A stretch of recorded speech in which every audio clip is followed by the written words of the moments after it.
नमस्कार, आप देख रहे हैं इंडिया वॉइस और मैं हूं आपके साथ पुष्पेंद्र चौधरी।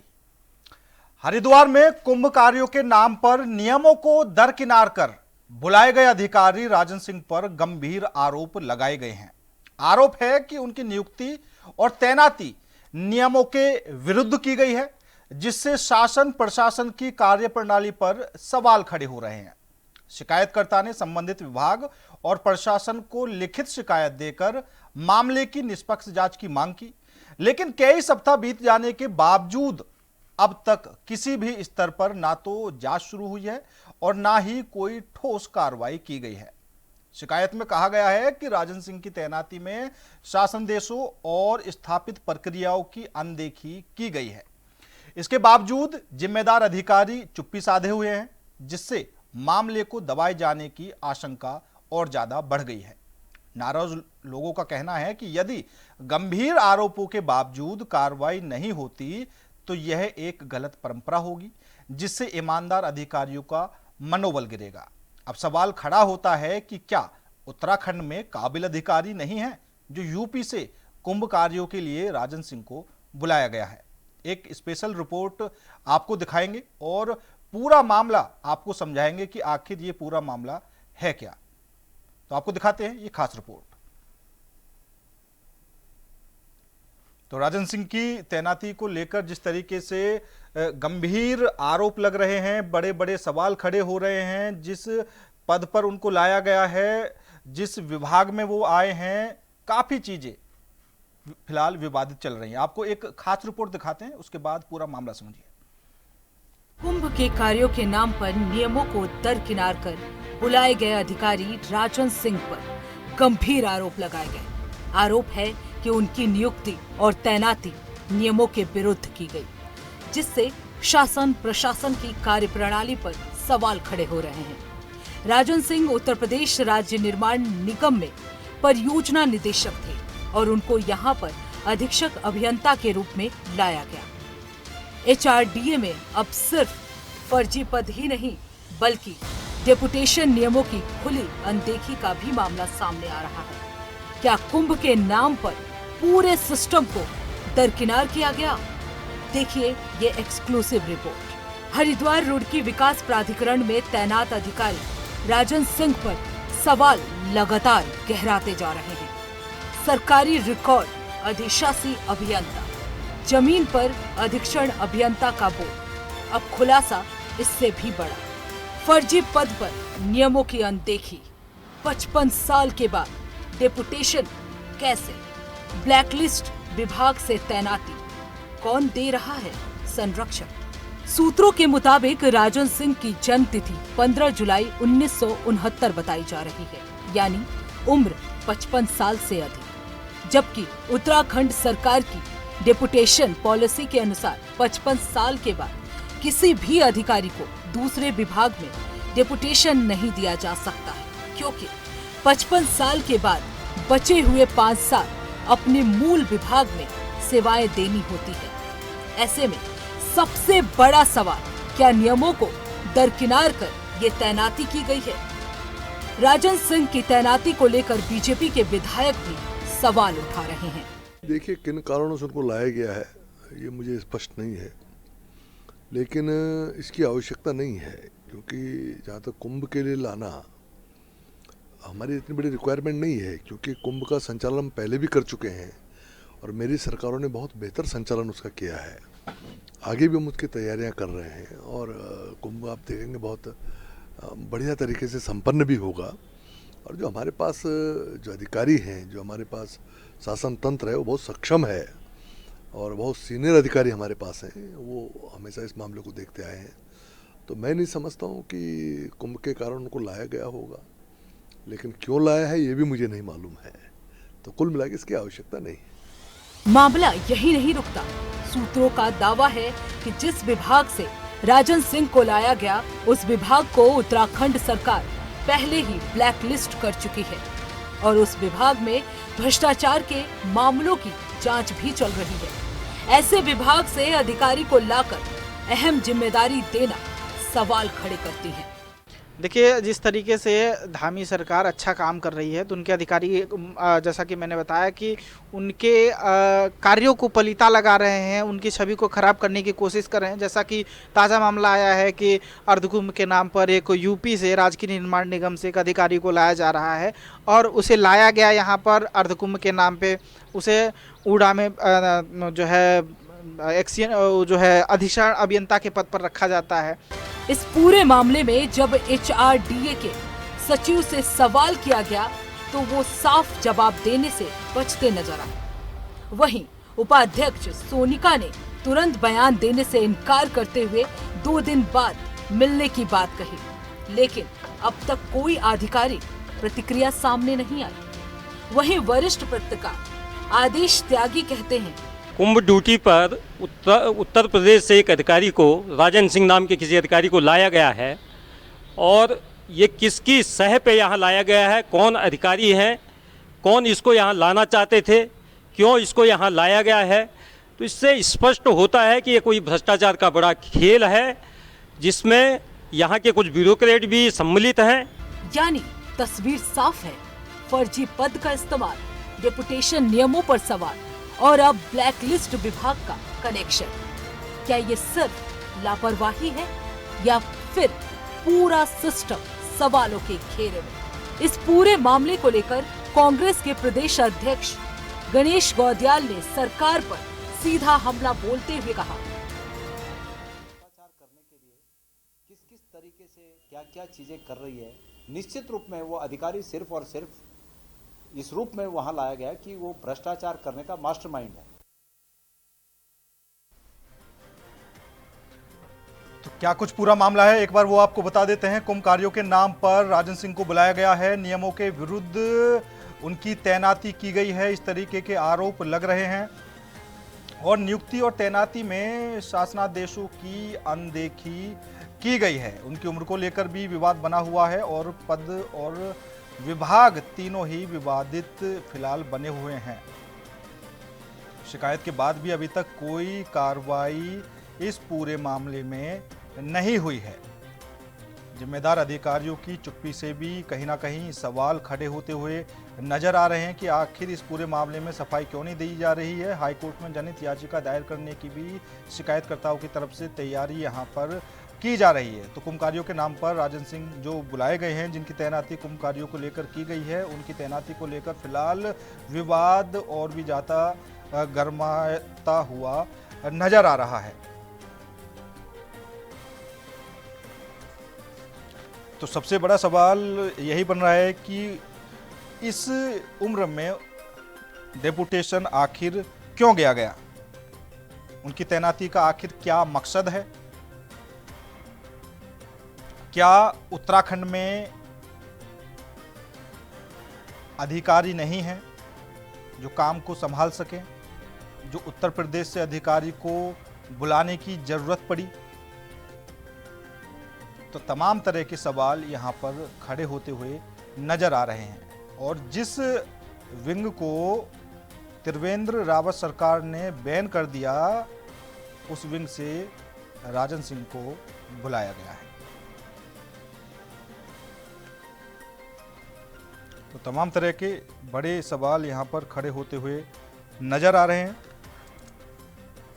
तो 55 साल की उम्र में अधिकारी डेपुटेशन पर भेजने के बजाय स्थिर पदों पर उनको रखा जाता है या फिर मूल निवास में ही उनको तैनाती दी जाती है। डेपुटेशन एक खास मकसद से किया जाता है और ये क्या कुछ खास मकसद है वो देखा जाएगा। तो आज इसी मुद्दे पर करेंगे चर्चा में शामिल होने के लिए हमारे साथ भारतीय जनता पार्टी से कमलेश रमन जी जुड़ चुकी हैं, कांग्रेस से हमारे साथ डॉक्टर प्रतिमा सिंह जी जुड़ चुके हैं। दोनों ही मेहमानों का बहुत बहुत स्वागत है। कमलेश जी, मामला तो आपको भी पता होगा, राजन सिंह की तैनाती पर जो सवाल खड़े हो रहे हैं, सबसे पहला सवाल तो यही खड़ा हो रहा है कि भाई जिस एज में एक स्थिर पद दिया जाता है, फील्ड से दूर रखा जाता है, भारी भरकम काम नहीं दिया जाता, उनको वो सौंपा गया है। दूसरा सवाल ये खड़ा होता है जिस विंग को त्रिवेंद्र रावत सरकार ने बैन कर दिया था, उनको तैनाती दी जा रही है वहां पर। क्या कुछ मकसद है, समझ में नहीं आ रहा। कमलेश जी सुन पा रही हैं आप? लगता है कमलेश जी से संपर्क नहीं हो पा रहा है। डॉक्टर प्रतिमा जी हमारे साथ जुड़ी हुई हैं। प्रतिमा जी, आपके नजर में भी ये पूरा मामला आया होगा, क्या कुछ समझ पा रही हैं आप? अर्धकुंभ के नाम पर क्या खेल होने वाला है? देखिए, कुंभ के नाम पर खेल तो अभी आपने देखा जब कैबिनेट की बैठक थी जिसमें 5 करोड़ से ऊपर के जो भी टेंडर है उनकी जो उनके लिए है वो सरकारी स्तर से होगी। जब ये निर्णय लिया गया तो उसी वक्त कांग्रेस पार्टी ने कहा था कि भ्रष्टाचार की भेंट चढ़ेगा जो है कुंभ भी इस बार। और जो है जिस तरीके से एक ऐसे अधिकारी को और एक ऐसी मुझे लगता है जिसे ब्लैकलिस्ट करने का कार्य अगर आपको याद हो तो त्रिवेंद्र सिंह रावत जी ने करने का कार्य, उन्हें ब्लैकलिस्ट करने का कार्य किया था। वो जो है डेवलपमेंट अथॉरिटी इस तरीके की है जिसके तहत वो है। और ये कहीं ना कहीं एक गुटबाजी जो भारतीय जनता पार्टी में है कि पुष्कर सिंह धामी जी जो है वो अलग चलते हैं। अभी आपने देखा कि किस तरीके से नेशनल और यूनिवर्सिटी रानी पोखरी का मुद्दा भी सामने आया था जिसका शिलान्यास करने का कार्य त्रिवेंद्र सिंह रावत जी ने किया था जो उस वक्त मुख्यमंत्री थे। और उस जगह को आज 6 साल हो चुके हैं, 7 साल होने के बाद भी उस जगह पर एक ईंट भी नहीं रखी गई और उस जमीन को खुर्द बुर्द करने का कार्य जो है पुष्कर सिंह धामी जी ने किया। अब बात ये हुई कि वहाँ यूनिवर्सिटी नहीं बनेगी जिसका प्रोटेस्ट कांग्रेस पार्टी के साथ साथ वहाँ जो लोकल लोग हैं वो भी कर रहे हैं। तो ये कहीं ना कहीं अधिकारियों के माध्यम से, कहीं ना कहीं डेवलपमेंट अथॉरिटीज के माध्यम से, कभी जो है यूनिवर्सिटी की भूमि के माध्यम से आपसी जो गुटबाजी है पार्टी में नजर आ रही है कि त्रिवेंद्र जी ने शिलान्यास कर दिया। एक मुख्यमंत्री अगर किसी चीज का शिलान्यास करते हैं तो वो गजट नोटिफिकेशन में हो जाता है, वो जिम्मेदारी बनती है आने वाले मुख्यमंत्री की उस कार्य को पूरा करिए। तो जब इतने बड़े मुद्दे पे आपने देखा उस जमीन को खुर्द बुर्द कर दिया गया, 19 में जो है उन्होंने उसका शिलान्यास किया था और 26 में हम बैठे हुए हैं और अब तक कुछ नहीं हुआ। तो ये भी एक आप देखिए गुटबाजी का नतीजा है कि की ब्लैकलिस्ट करने के बाद भी उस जो है फर्म को और उस अधिकारी को आप यहाँ पे लेके आ रहे हैं। तो ये क्या दर्शा रहा है कि आपके पास अधिकारी नहीं है? ये बहुत बड़ा सवाल है। और बिल्कुल सही बात है।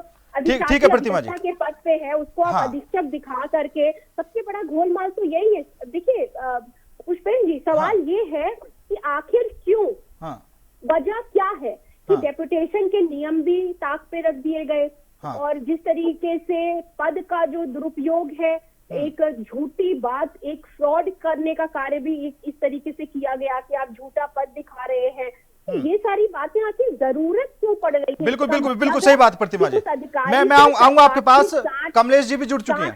ठीक है प्रतिमा जी, सरकारी के साथ धामी जी की या उनके सरकार की साठगांठ है शायद। ठीक है।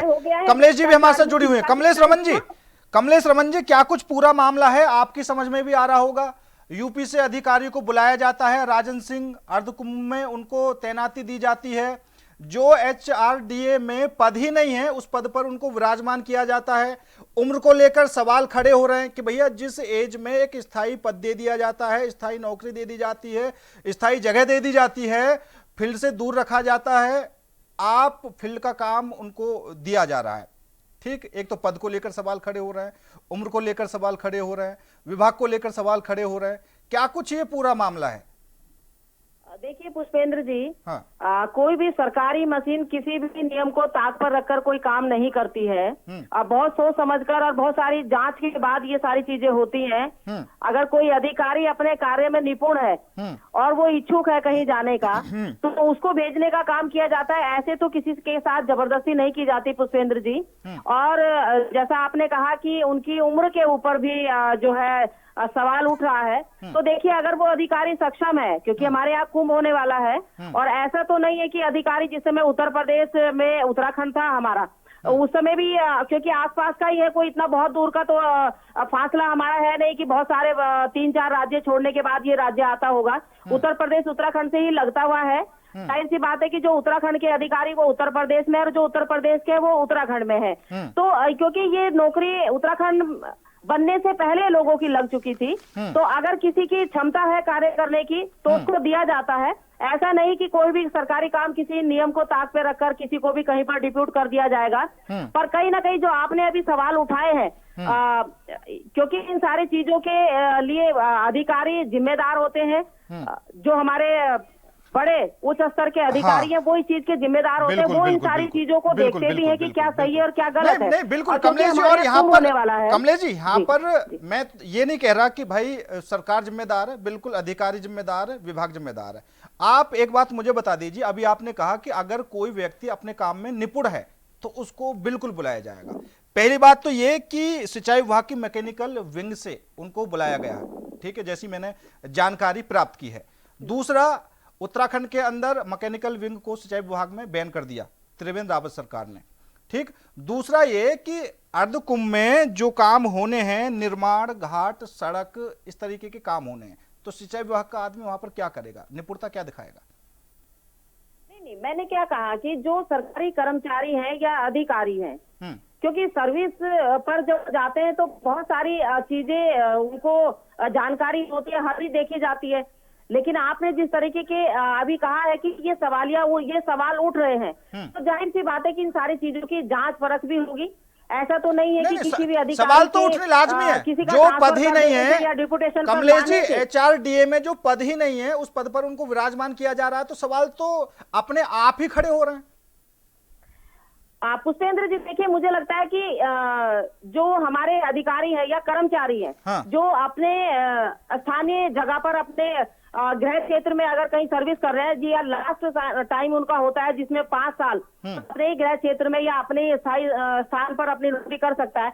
लेकिन अगर वो ये कहता है कि नहीं, मैं इस कार्य को कर सकता हूँ या मैं जा सकता हूँ, तो जाहिर सी बात है कि उसकी कार्यशैली को देखा जाता है, उसके पिछले रिकॉर्ड को भी देखा जाता है, और अगर वो अपने कार्य करने में बिल्कुल सक्षम है तो जाहिर सी बात है उन्हें भेजने का काम किया जाता है। रही बात की पद नहीं है, उनको वहां पर भेजा गया है। अब इस समय हमारा अर्धकुंभ चलने वाला है, बिल्कुल बात है। बहुत सारे हमारे अधिकारी ऐसे होंगे जो कुंभ मेले में जाएंगे, कुंभ का कार्य भी करेंगे, क्योंकि वहां पर बहुत सारी चीजें बननी है, क्योंकि कुंभ होना है तो जाहिर सी बात है कि क्राउड होता है, लोग आते हैं, उनकी व्यवस्थाओं की जो है जायजा भी लेना पड़ता है, उनको देखना भी पड़ता है, वहां पर निर्माण कार्य भी होते हैं। तो बहुत सारी ऐसी चीजें हैं जो अधिकारी कर्मचारियों के समन्वय से होती है। लेकिन आपने जो सवाल उठाया है, ये बात सच है कि अगर कोई अगर नियुक्ति गलत हुई है तो उसकी जांच हो जाएगी, उसमें कोई इतनी बड़ी बात नहीं है, इसमें कोई बड़ी इतनी राजनीति भी नहीं है। नहीं, बड़ी बात क्यों नहीं है? मैं ये बोल रहा हूं कि क्या उत्तराखंड में काबिल अधिकारी नहीं है? देश की सरकार में भी बहुत, क्या उत्तराखंड में काबिल अधिकारी नहीं है? और दूसरा ये अभी जो काम की बात चल रही थी कि भाई अपने काम में निपुण होंगे, उनको जिस पद पर लाया गया है अधीक्षण अभियंता, ठीक है, उसमें काम क्या होने हैं, जो टेंडर हैं बड़े उनको मंजूरी देनी है, ठीक। दूसरा, नीतिगत फैसले और विभाग के बीच कड़े रूप में काम करवाना, बजट के हिसाब से काम करवाना, कितना बजट आ रहा कितना नहीं आ रहा। अब इन चीजों को देखकर लोग बोल रहे हैं कि भाई मिलाई तो इनके हाथ से निकलेगी वहां से। कमलेश जी, मुझे लगता है कि कुंभ में कोई किसी के हाथ में मलाई नहीं लगने वाली है। उपेंद्र जी, देखिए, ये पहला नहीं है। अभी जब कांग्रेस की सरकार थी तब भी उत्तर प्रदेश से हमारे अधिकारी यहाँ पर डिप्यूट किए गए थे। ऐसा नहीं है कि ये पहली बार हो रहा है। और मलाई वो कहाँ जाएंगे? देखिए, मलाई कैसे खा जाएंगे? क्या वो अकेले अधिकारी होंगे हर चीज को करने में?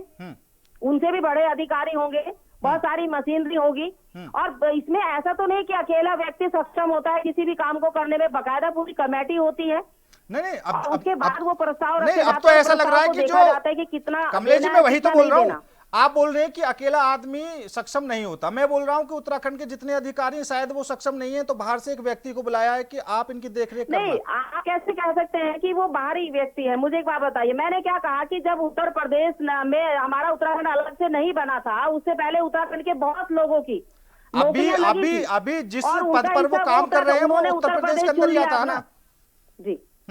ठीक है, प्रतिमा जी कुछ कहना चाहते हैं? देखिए, यहाँ बात उत्तर प्रदेश और उत्तराखंड या पश्चिम बंगाल या असम से अधिकारी को बुलाने की नहीं है। यहाँ बात ये इस बात की है कि ऐसे संस्थान, ऐसे विभाग से आपने अधिकारी को बुलाया है जो आपकी पूर्ववर्ती जो सरकार, जो त्रिवेंद्र सिंह के जिसे हेड कर रहे थे, उसने ब्लैक लिस्ट घोषित कर दिया। और मैं एक बात और बोलूंगी कि ये सिंचाई विभाग नहीं है, उत्तर प्रदेश। अब कमलेश जी सुनिए, मत बोलिए, कमलेश जी सुनिए, बीच में मत बोलिए, मेरी बात सुन लीजिए पूरी ना। उत्तर प्रदेश निर्माण निगम है जहाँ पे वो कार्यरत थे। और दूसरी बात आपके संज्ञान में लाना चाहती हूँ कि उस विभाग में 130 करोड़ का गबन हुआ था उस विभाग, इसमें विजिलेंस ने जो है मुकदमा तक दर्ज किया है और ये अधिकारी वहीं पे तैनात थे। तो ऐसी क्या जरूरत पड़ गई? क्या हमारे यहाँ इंजीनियर्स की कमी हो गई? और जिस पद के लिए उनको लेके आया गया है वो पद तो है ही नहीं आपके पास, HRDA में वो पद ही नहीं है, तो किस पद क्यों लेके आया गया है? यहाँ बात उत्तर प्रदेश की नहीं है, यहाँ बात उत्तराखंड की नहीं है, यहाँ बात किसी प्रदेश की है ही नहीं कि हम हमेशा जरूरत पड़ती है तो अन्य प्रदेशों से IAS अधिकारी, PCS अधिकारी को बुलाते हैं जो काम में निपुण होते हैं। लेकिन ये ऐसे कौन से काम में निपुण है कि सिर्फ टेंडर को लेकर के और टेंडर से जो रिलेटेड पॉलिसीज है उनको लेकर के इन्हें बुलाया गया है? और वो भी जब मैंने, मुझे बोलने दीजिए, आपने 8 मिनट बोला है, और वो भी सब जबकि डेपुटेशन के जो रूल्स एंड सर्विस रूल उनको भी ताक पर जो है रख दिया गया। तो यहाँ पे ये कहना कि कई बार बुलाया गया, और दूसरी बात ये भाजपा में नया नहीं है, इन्होंने कहा कि पहली बार हो गया, ये नया नहीं है। आपको याद होगा कि जिम कॉर्बेट के जो जिन्हें डायरेक्टर बना दिया गया था उनके खिलाफ विजिलेंस में मुकदमा चल रहा था और हाई कोर्ट ने लताड़ लगाई कि आप ये क्या कर रहे हैं, उत्तराखंड में जीरो टॉलरेंस की बात कर रहे हैं, और वो भ्रष्टाचारी अधिकारी जिनके खिलाफ अभी भी मामले लंबित हैं उनको आप इतनी बड़ी उच्च पद पर जो है आसीन करने का कार्य कर रहे हैं। जिम कॉर्बेट जैसी जगहों पर जहाँ से उससे पहले भी वो फॉरेस्ट विभाग में पोस्टेड थे, उन्होंने किस तरीके मतलब का प्रतिमा जी हाँ, प्रतिमा जी, मतलब आपको लगता है कि राजन सिंह की तैनाती यहाँ पर एक साजिशन की गई है घोटाले और करने के लिए, भ्रष्टाचार करने के लिए, आपके कहने का मतलब ये है? बिल्कुल। और जो मुकदमा दर्ज कराने वाले, जो अभी मैंने आपको 130 करोड़ के गबन की बात करी है, वो खुद उत्तराखंड सरकार थी। उत्तराखंड सरकार, इन्हीं के पूर्ववर्ती मुख्यमंत्री जिसे हेड कर रहे थे, वो जिस संस्था को जहाँ वो कार्य कर रहे थे उसको जो है ब्लैक लिस्ट घोषित करती है, 130 करोड़ का गबन पाती है, उसके खिलाफ जो है FIR करती है, विजिलेंस में मुकदमा दर्ज कराती है, वहीं से आप ऐसे अधिकारी को उठा के क्यों ला रहे? भाई ये बहुत बड़ा भ्रष्टाचार है, और इस बात की बात कांग्रेस पार्टी ने उसी और दूसरी ठीक है कमलेश जी, क्योंकि जिस दिन कैबिनेट से ये पास किया था इन्होंने कि 5 करोड़ से ज्यादा का जो टेंडर होगा वो जो है जो कुंभ को देख रहे होंगे और सरकार की अनुमति के बाद, तो मुझे लगता है कि ये उनको बिठाया इसीलिए गया है बंदरबांट। ठीक है प्रतिमा जी, समय कम है, एक लास्ट कमेंट कमलेश जी से ले लेता हूँ। कमलेश जी, शिकायत के बावजूद भी, क्योंकि शिकायत तो हो चुकी है, शिकायत के बावजूद भी अब तक आखिर कार्रवाई क्यों नहीं हो पा रही है? सवाल ये खड़ा हो रहा है, अब तक आखिर कार्रवाई क्यों नहीं हो पा रही है कमलेश जी? आपको मैं बताऊं, कांग्रेस की सरकार में हरियाणा और दिल्ली से अधिकारी आए थे यहाँ सरकार को चलाने, ये भी पता होना चाहिए कांग्रेस की प्रवक्ता को। 2003 का वाक्य याद नहीं है शायद? कमलेश जी, ये तो दूसरे पर बात को टालने वाली बात हो गई, दूसरे पर ठीक ना फोड़ देना। अभी मौजूदा स्थिति में जो हो रहा है सबसे बड़ी बात ये है। ठीक है, तो जाहिर सी बात है कि हम पर आरोप न लगाए, और हम किसी को भ्रष्टाचार करने की अनुमति नहीं देते। जीरो टॉलरेंस की सरकार है भारतीय जनता पार्टी की सरकार की। नहीं, जीरो टॉलरेंस की सरकार है, उसके बावजूद भी जो पद है नहीं उस पर तैनाती की जा रही है। ठीक है, क्योंकि जब डेपुटेशन किया जाता है तो उसमें भेजने वाले विभाग की सहमति, लेने वाले विभाग की सहमति और कर्मचारी की सहमति होती है। तो मतलब दोनों विभागों के बीच में बात हुई, किस पद पर तैनात किया जाना है, सब कुछ चीजें तो पहले से ही बिल्कुल क्लियर हो गई थी। ठीक है, फिलहाल समय की कमी है। कमलेश जी आपका भी, डॉक्टर प्रतिमा जी आपका भी बहुत बहुत धन्यवाद मेरे साथ इस खास चर्चा में जुड़ने के लिए। लेकिन फिलहाल जिस तरीके से अर्धकुंभ के नाम पर ये बड़ा खेल कहें या फिर एक साजिशन, किसी अधिकारी की तैनाती कहे, तमाम तरह के सवाल खड़े होते हुए नजर आ रहे हैं। राजन सिंह की तैनाती को लेकर जिस तरीके से गंभीर सवाल खड़े हुए हैं, उनकी उम्र को लेकर, पद को लेकर और विभाग को लेकर, जिस तरीके से डेपुटेशन के जो नियम हैं उनकी धज्जियां उड़ाई गई है, कई बड़े सवाल यहां पर खड़े होते हुए नजर आ रहे हैं। अब इस पूरे मामले में क्या कुछ कार्रवाई की जाएगी, ये सबसे बड़ी बात होगी। फिलहाल मेरे साथ इस खास पेशकश में इतना। नमस्कार।